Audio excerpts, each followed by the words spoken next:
form a more perfect union. We wrote a constitution and a bill of rights for life and liberty. In democracy, we carry responsibilities. In democracy, we need everyone to see that our democracy is counting on you and me.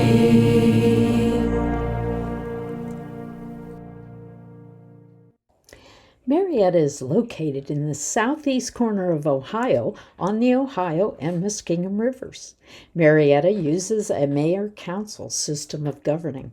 Let's go into the Marietta City Building and meet Mayor Josh Schlicker.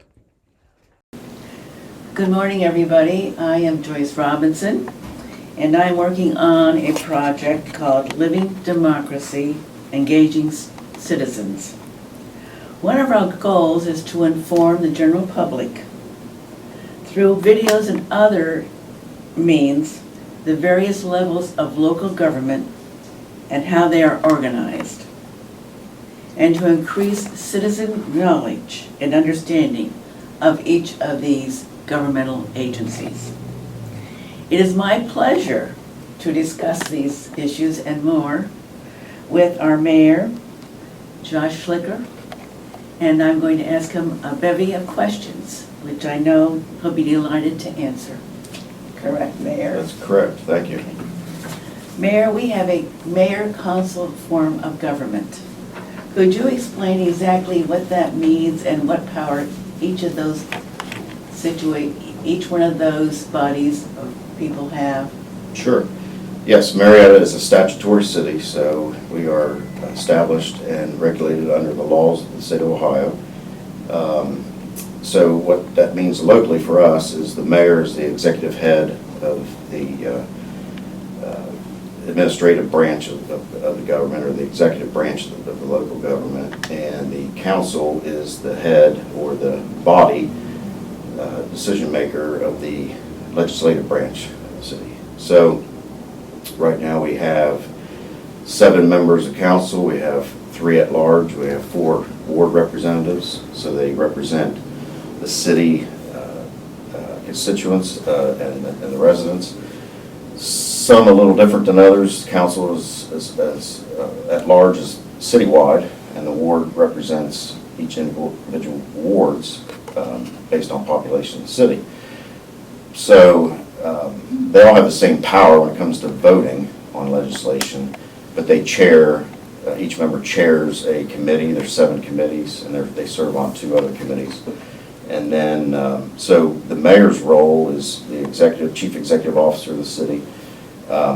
So anything that I want to do as far as financial or hire employees or change departments or anything like that requires council action or legislation. So we weekly send a list of requests to the council members, and then they schedule meetings, committee meetings, and then so all of the business is brought before the council in a public session and deliberated, and then ultimately voted on in a regular meeting that's open to the public as well. So with council action, there's public interaction.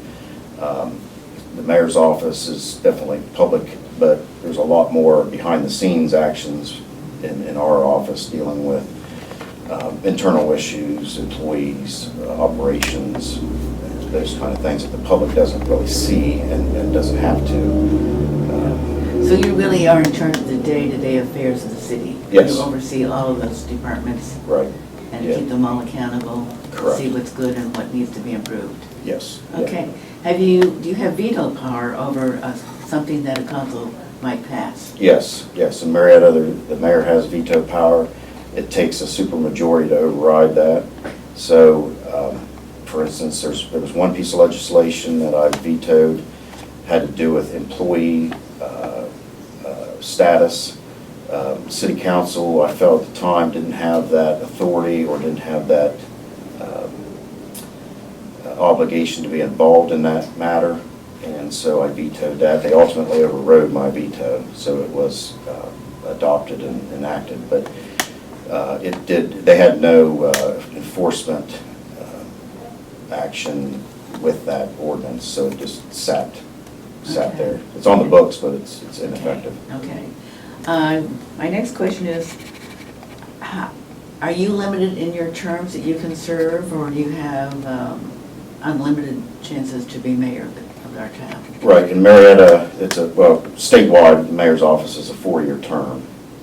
That's established by Ohio law. Some cities are charter cities, so they may have a 2-year term, and they may adopt a 4-year term. But Marietta is a 4-year term without any limit on terms. So as long as you run for office and you're elected by the people, then you could occupy this office for as long as the people keep electing you. So, All right. yep. Well, do you plan on being a mayor for the next 30 years? Or? No. No, Yeah, it's a pretty challenging position. it is. And I'm going to say the wage is not commensurate with the responsibilities. That's true. That's right. Yeah. Yes. What are the 3 main responsibilities that you do have as mayor? Well, some of it's in Ohio law, some of it's in our codified ordinances. So if you look at the Ohio law, the way it's structured under 733 chapter, there's not a huge, a huge detailed list of job responsibilities. You have to, you're the chief executive officer of the city, so you're responsible for, the day-to-day operations of the departments. That's one of the main responsibilities. So in Marietta, we have public safety departments, public service departments in the city. And then there's also some departments that the mayor is not responsible for. For instance, the health department, that's governed by a board. Municipal courts, overseen by an elected judge. Law director is also overseen by an elected law director. Auditor, treasurer, those are all the same type of Okay. departments that are not under my jurisdiction. But public safety and services. Police and fire? Police and fire, public works, water, sewer, code enforcement, engineering, development, those are all under my responsibility. The mayor is the one that appoints the safety service director. So in Ohio, it's a requirement, a statutory requirement, that there's a safety service director in the city. Some cities have dual. We have a dual in our city, which is allowed. Some cities have just a safety director and a service director. So it depends on the city and the way it's structured.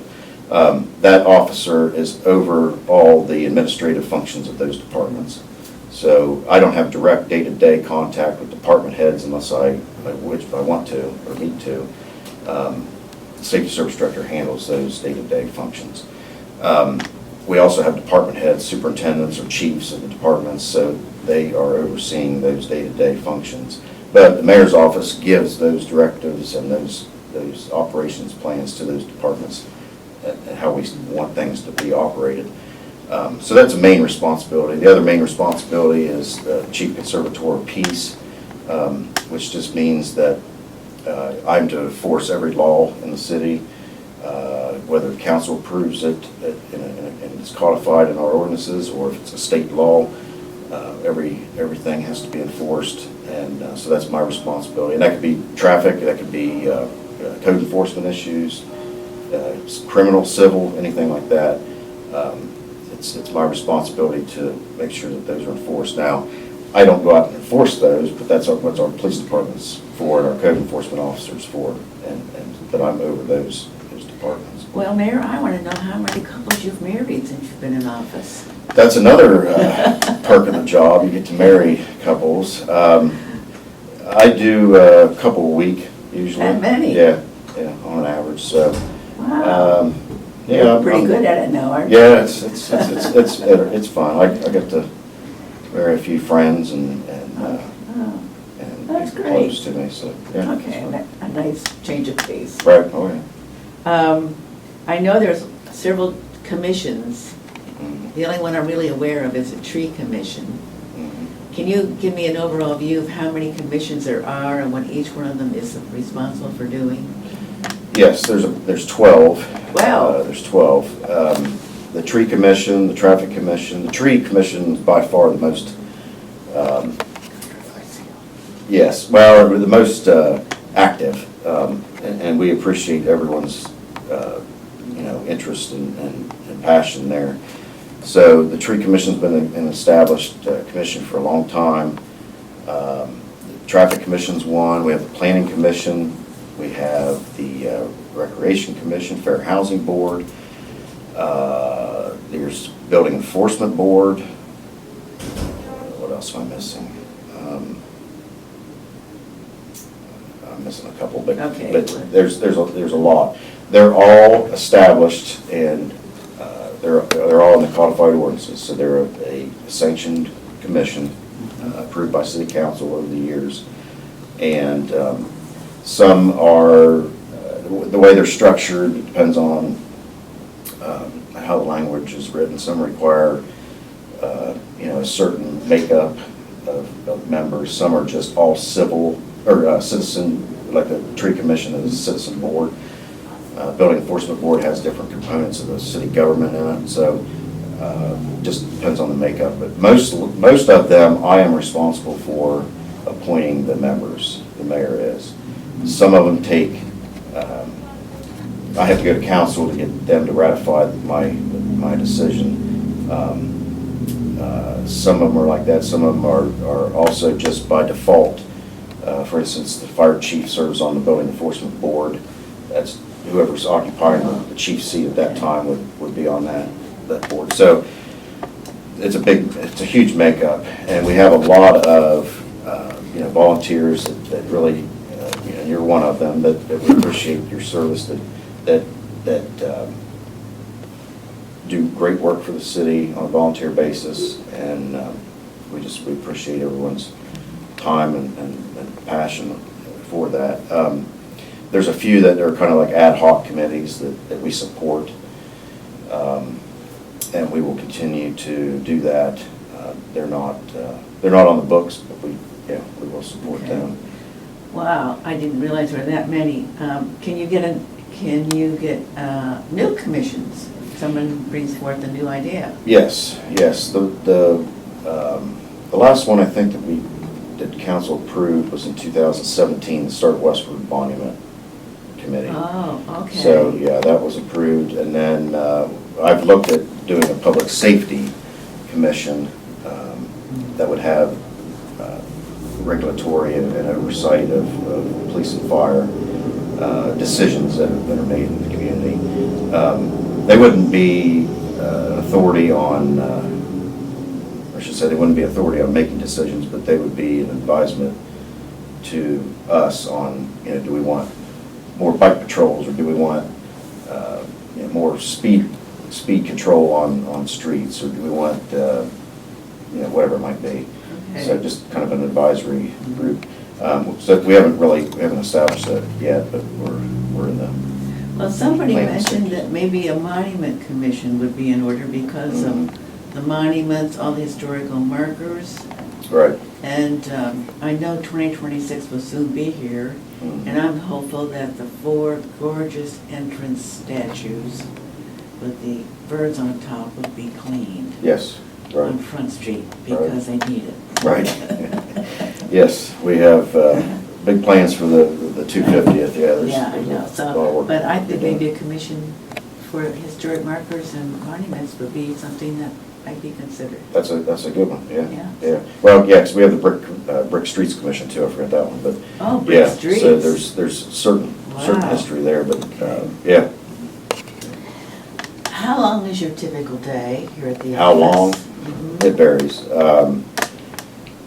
It could go. There's no 9 to 5 job No. with this position. You could work this job by coming in at 9 o'clock and leaving at 2, but you would not get the work done that needs to be done. So my typical day, I get here at 9 in the morning. I'm the last to leave here, usually before 7 o'clock, but I'm usually here till 6:30, 7. If we have committee meetings, those usually run from 5 to sometimes 8. Tonight we have a regular meeting, I'll be there till 9 o'clock at night, so it just depends on the day, but a good 8 to 12 hours is not an unusual day.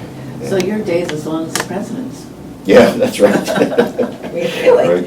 Yeah. And it varies. Yes, I've had some 16-hour days, but I've been traveling. I've been to Columbus and back, and so that adds time. But What, I know I've been waiting to see what is the status of the Parmar headquarters building.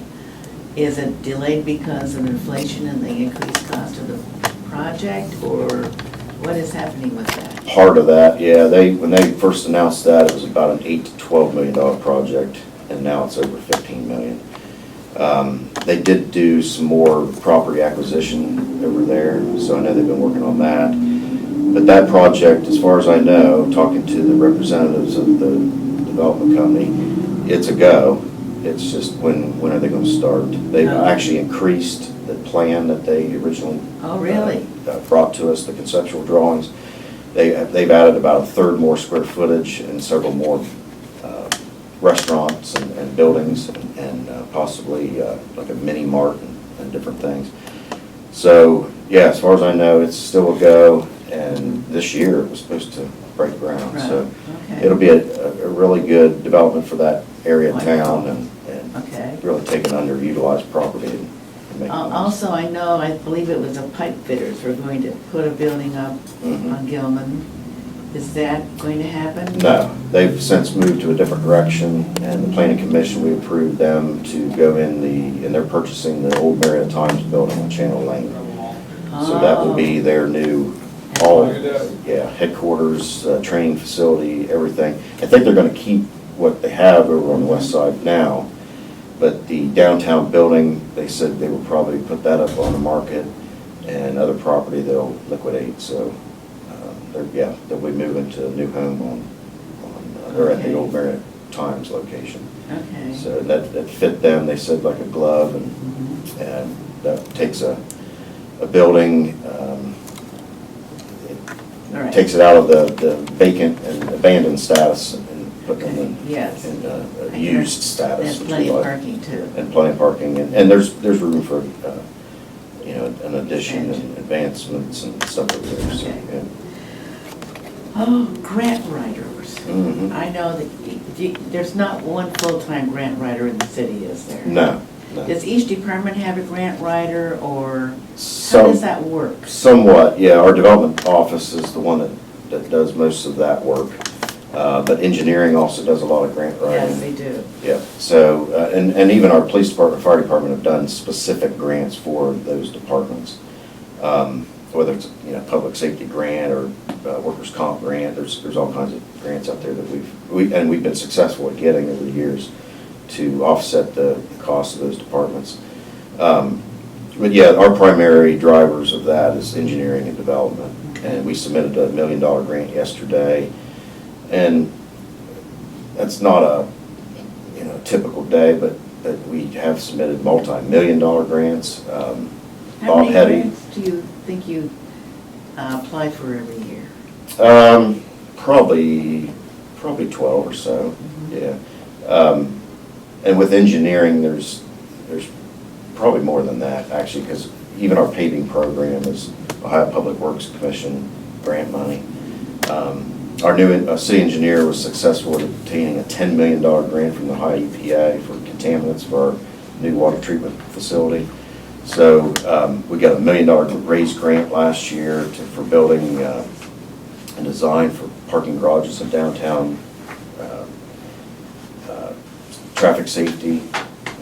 So really, we've been very successful and since I've been mayor, of getting some major grants that, Start Westwood Monument, or the park, we've been able to obtain about $3 million there so far.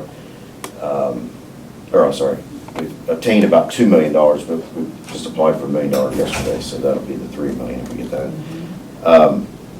It varies, but we're definitely looking at every opportunity that we can to bring money into the city. Yeah. Is there grants out there for anything, I've decided? There's Just yeah, about. there's a lot. There's a That's lot. right. But you have to run it the right way. Correct. Yeah, well, you know, and you have to be in a position to because they're all competitive, so you have Yes. to be in that position. You have to either have grant, you know, matching money, or you have to have some other, you know, in-kind work. There's all kinds of different requirements and things that we have to have in place, but. Something just popped in my head. Do you work with the superintendent of schools regarding the educational system? No, I Or mean. regarding safety or anything like that? Safety, yes. Yeah, so we have right now, a Safe Routes to School program, another grant that we're putting in for. So yeah, we're gonna be doing improvements to sidewalks and access points and ADA for schools. We've done quite a few over the years, but you know, there's parts of government that you can never get ahead on. And that's one thing, is safety and advancements and, you know, ADA compliance. We've had ADA requirements in this country for over 30 years, but we're still working to try to, you know, get those projects finished and done. And as soon as you get things finished, then they change the standards on you, and those are non-compliant, you gotta redo them again. So it's always a constant struggle to get ahead of those types of things. But yeah, we do work with the schools on safety. We have a school resource officer from the police department in our schools all the time, dedicated to the schools. And you know, we're there for them to serve in that role, but we don't get involved in the educational system. That's up to the Board of Right. Education and the state regulations and all that. But yeah, we are a partner with them on safety for sure. Okay. Well, I'm going to ask a few more questions and then give you a break, but we had just talked about House Bill number 1. Would you explain to the general public what the state legislature might decide to do? They have not taken a vote on this, I don't believe. Right. Regarding taxes, supporting education, etc. Yeah, we've been not forced, but we've been looking at for years the state's, we call it interference of local, you know, tax collection and you know, they've decided, or that, you know, some cities do regional tax collection, RETA. Yes, that's Cleveland. Right. We would not benefit from that locally. You know, anything that the state, you know, they take away from us, and then they, in the same sentence, almost mandate us to do something, is just a huge burden and struggle for any local municipality or any local government. So, you know, we'd like to, we collect 1.85% of our income tax from our residents that live or work in the city that are working. That's our bread and butter for local services. It's police, fire, that's some, you know, some street work, but most of that's from gasoline tax and other taxes. Anytime that we see a change in what they're wanting to propose, of course, we always get on the edge of the chair and think, you know, what's next? And I was up in Columbus last Wednesday in a meeting with all the mayors in the Partnership for Progress, and you know, we're meeting a block from the state courthouse or the state house, and we had our representatives that came over, and so that gave us a time to voice our concerns and whether they listen, you know. But a lot of the state legislators have maybe worked up their way from being in the mayor's role or a council role or school board or whatever it might have been, so they should know how things affect, you know, the local governments. So I hope that answered somewhat of your question, but without getting into too many specifics of that bill, it's just anytime that we have a change in our structure, it's going to roll down, you know, through the budget somehow. So it'll be a detriment to your budget into your income. somehow, right, And they'll mandate with the less money, more projects. right. That will always definitely be an issue. We have our own issues with taxes right now. You know, we have a population that about the breakup is about a third are not taxed for whatever reason. The third of the working group is taxed. And then we have another group that's retired or they've worked their whole life, they paid taxes through their whole life, they're not taxed. So really there's a third of the working group in Marietta that are responsible for the majority of the taxes. And as that group shrinks and the other grows, one way or the other, things are going to get tight. Now, we've had record tax intakes in the last 3 or 4 years. We bring in about over $10 million a year in income tax. But that almost covers police and fire, because we spend about $8 million a year on police and fire services. So the majority of the other taxes come from various other sources.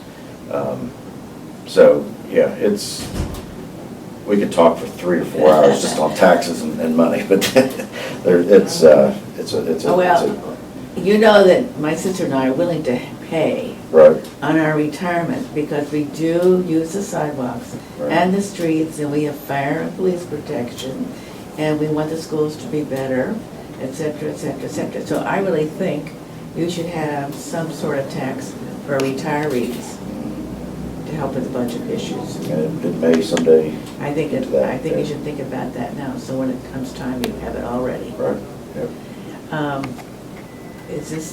Did you tell me to end? Is that what you were telling me? Have you run out of tape? Okay, well, you did a great job. Well, thank you. So very much. Thank you.